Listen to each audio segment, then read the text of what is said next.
Welcome to the Slop Temple. We pray this video helps.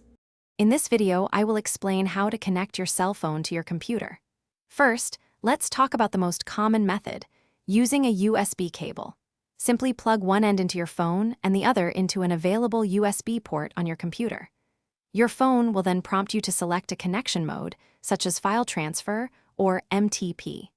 Choose the appropriate option to allow your computer to access your phone's storage. This method is generally very reliable and fast for moving large files.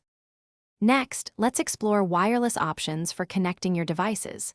Bluetooth is a great choice for sharing smaller files, like photos or documents, over short distances. Just enable Bluetooth on both your phone and computer, then pair them.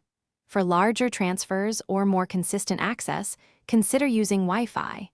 Many phones offer Wi-Fi Direct, or you can use a shared network with specific apps to bridge the connection. This offers flexibility without physical cables.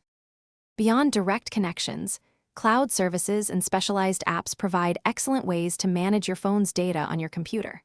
Services like Google Drive, Dropbox, or OneDrive allow you to upload files from your phone and then access them from any computer with an internet connection.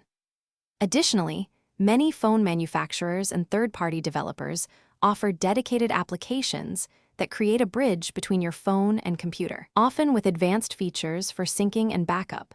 These are fantastic for remote access. Finally, let's cover some troubleshooting tips and best practices.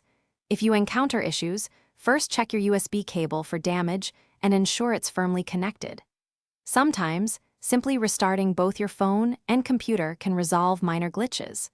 Always keep your device drivers and operating system updated for the best compatibility and security. Remember to safely eject your phone from your computer before unplugging it to prevent any potential data corruption. Following these steps ensures a smooth experience. Thanks for watching. Consider subscribing if we helped you.